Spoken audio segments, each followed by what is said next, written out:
On our third day in Israel, we woke up at the kibbutz on the Sea of Galilee, had breakfast, and drove to the Jordan River near the southern tip of the Sea of Galilee. We're in the northern region of Israel. I was feeling rested and excited to start our day. Neither Fred or I had ever been baptized, and we both welcomed this opportunity and realized how special this time was. We were about to be baptized in the Jordan River, where Jesus was baptized by John the Baptist. The site offers 12 separate baptismal pools where ceremonies can be private, and there were showers and towels available for us when we were finished. We were advised to wear something under the white robes as they became very transparent when wet.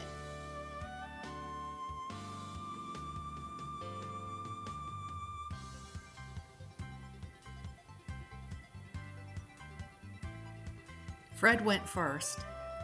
The water was cold, but that was trivial compared to everything else that we were experiencing. Dr. Joe Davis baptized both Fred and me. It could not have been any more perfect.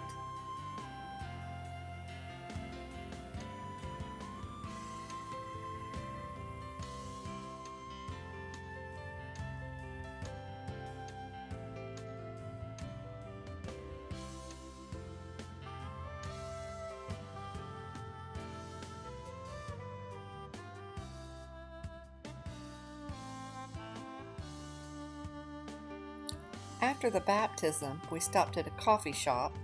I don't drink coffee, so I went to the bookstore next door. It's fascinating. In Hebrew, the books are read from right to left, so all the books are backwards. Next door to the coffee shop and the bookstore was an animal store. There's a serious feral cat problem in Israel. There's like 2 million cats running the streets. Cats are everywhere. And then we drove past this cemetery on our way to Magdala. I'm not sure the name of the cemetery, but it looked fascinating. I wish we would have had more time to explore that area. Our next stop, as I mentioned, was Magdala. This was my favorite stop so far.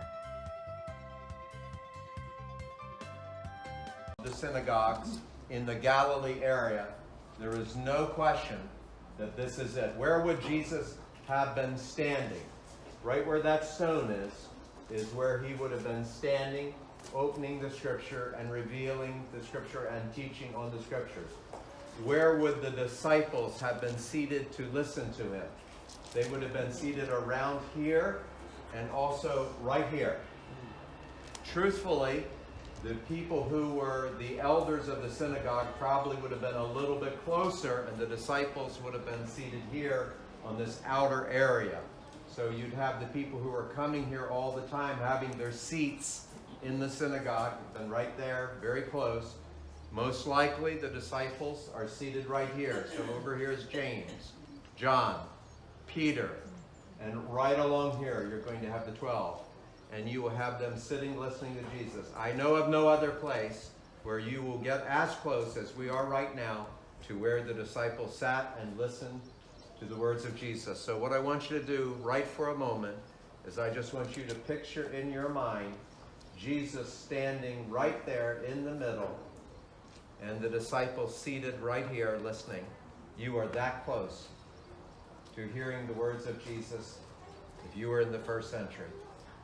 Just take a moment, and as you do, if you want, they will allow us to actually just place our hand upon, you can reach over this place where the disciples were seated.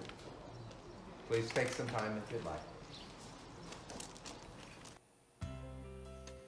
We are at the Magdala Synagogue, which is along the shore of the Sea of Galilee and part of the archaeological site of the ancient Magdala. This synagogue was first used from 50 BC to 100 AC and is one of the oldest synagogues in Israel. The synagogue was discovered in 2009 and is approximately 1,300 square feet. This stone is the Magdala stone and is very famous. The menorah and two-handled jug that you see dates to the year 70.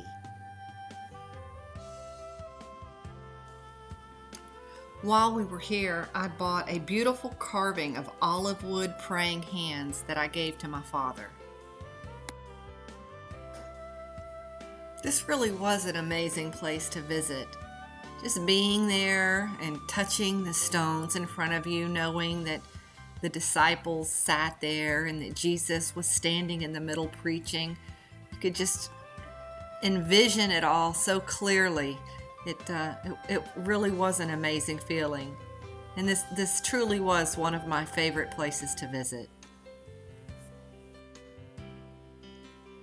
Next, we visited Beit National Park. Beit has the best preserved remains of an ancient Roman city in Israel.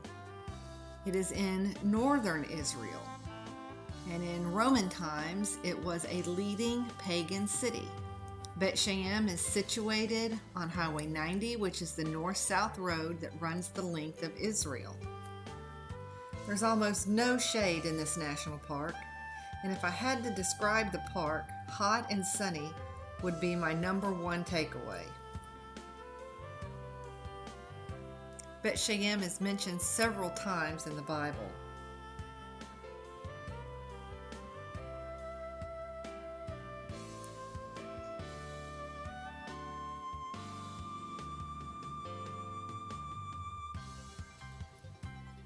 You can climb to the top of the hill to get a great view of the park, but quite honestly, it was so hot, there was no way I could make it to the top. If I ever went back to Israel, it would not be during the summer months. We went the end of May. I was offered $1,000 for my umbrella. I didn't take it. This is a 7,000-seat Roman theater.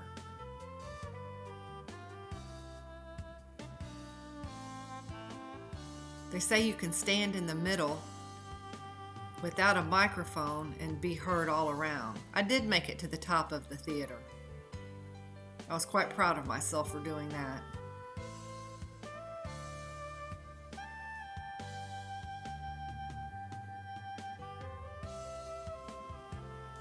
This is a Roman bathhouse. It has an underfloor heating system. Water was heated using fire and injected inside, and the circulation made the rooms above sweltering, basically a sauna. Since they didn't have soap, they covered their bodies with olive oil and scraped it off with a stick. But besides the hot rooms, they also had warm rooms for relaxation and cold plunge baths and many small rooms that were used by masseurs or hairdressers.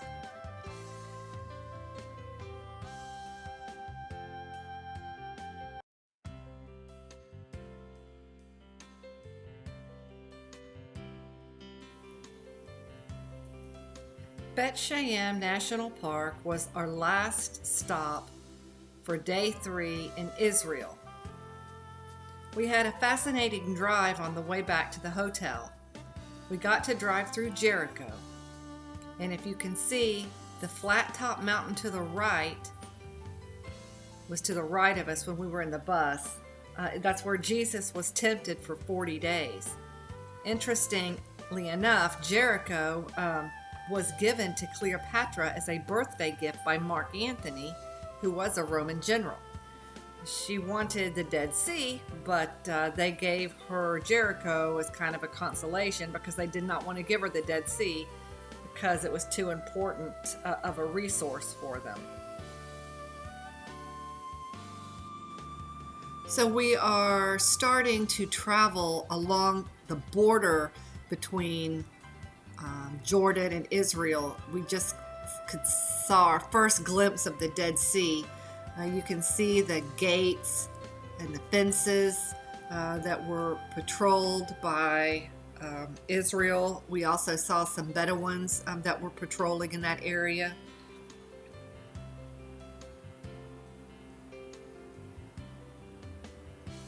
This is also known as the West Bank.